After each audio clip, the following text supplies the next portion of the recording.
Hi everybody, it's Katharina. First of all, I'll tell you a little bit about myself. I'm going to be 35 soon. I have a wonderful husband and I have 3 beautiful boys, 12, 6, and 3. I was diagnosed with relapsing remitting MS 13 years ago. My symptoms first started about 15 years ago. I think the biggest thing with my MS as the exhaustion is mentally it is painful and disabling. I've had probably 6 relapses in total.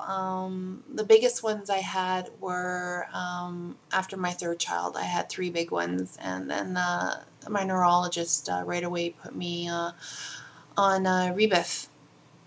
I've been on Rebif for almost 2 years, and I quit as of April the 1st because I found personally the side effects were just too much for me, and my body couldn't handle it anymore. And I do feel much better being off of it. The past year I've been going downhill.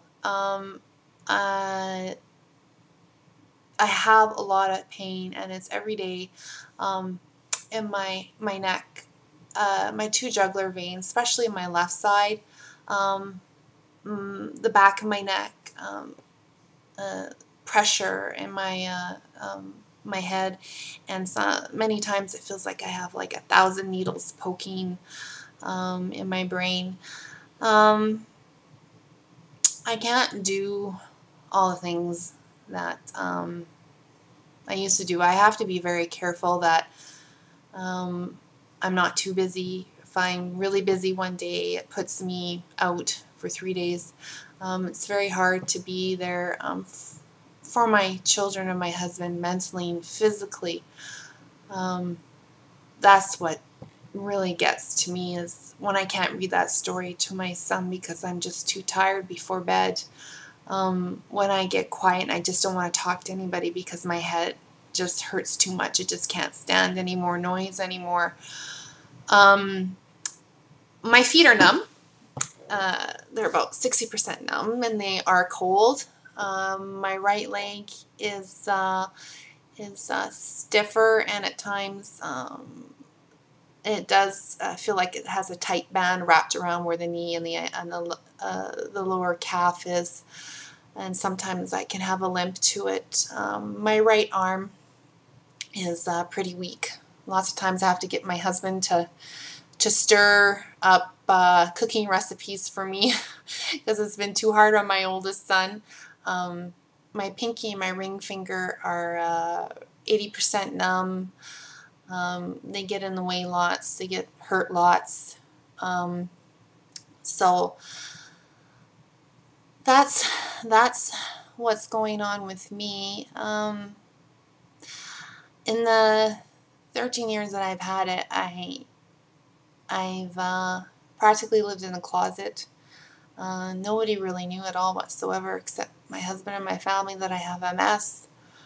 I didn't want to have anybody to pity me, to look at me in any different way. Yeah, and so, but it's made me a very, very, very strong person, extremely strong person, and I consider myself and my family tell me that I'm a bulldozer pushing through life, a pretty bulldozer. And so when I started to get the testing at Falls Creek, BC, I met several other people that have MS that were getting the same testing, and absolutely beautiful people. And if you're watching this, you know who you are. And I started doing my research quite heavily, and I talking to a lot of people, and you guys are so beautiful, and I've learned so much Facebook is a great thing, and it's got me in contact on the phone and on the internet with so many of you. I think of you guys all the time. So anyways, going back to Falls Creek, this is very new for them to find the stenosis. They did see a subtle stenosis in my azygos vein, but that was about it. So I got in contact with Yasmin from Surgical Tourism and Canada, because a friend of mine who was on the up and up and everything, and who's helped me so much on my journey with all this, told me that India was going to start accepting MSers to treat for the liberation treatment. So Yasmin's at the clinic almost every day talking to patients with MS, and when Dr. Simka came down at the end of February, he reviewed my results, and he did say I have definite stenosis in the left jugular and partial in my right. After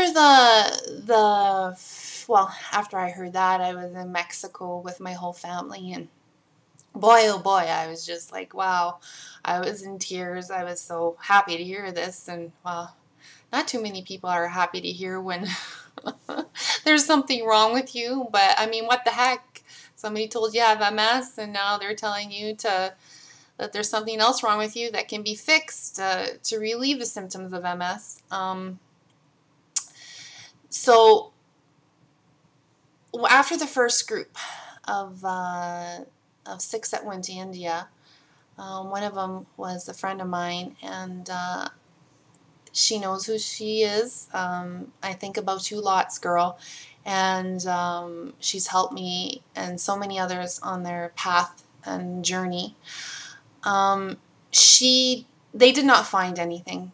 They didn't find any stenosis or anything, which was just absolutely heartbreaking for her. So I started second-guessing my diagnosis naturally, because, I mean, you're paying a lot of money.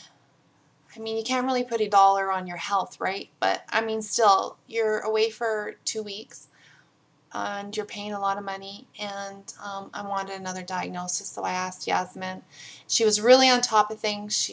She's just great. She got a hold of the doc there as performing the procedure, and he reviewed my scans, and immediately he wrote up a diagnosis, and it was detailed as 50% long narrowing to 80% blockage in my left, and on my right he said the blood was sluggish. So this is scary. I'm nervous. I'm very excited. I'm young. I have a beautiful family, and I want to feel better. I want to give 100% to my family. So my husband and I made that decision to go on my journey to India. I've met another very special lady that I'm keeping in contact with all the time, and she's also going. So I know I'm going to be in really good hands. The medical staff there are absolutely amazing, very on top of things, and we'll see what happens. I will be in contact with you guys. Not only do I think about my family, I think of all of you out there, and I really hope and I pray from the depth of my heart that that things will happen here, and they'll just treat it as a venous problem, because it is a venous problem. And I wish the best to everybody out there, and especially with all the research that they're doing out there, and making the right decisions. And don't go in dark with your eyes blanketed. You have to go in there with your eyes wide open and make sure you have everything absolutely covered, because you want to be in the right hands. So I will keep you guys updated when I'm in India, and I will talk to you guys later. Take care. Bye.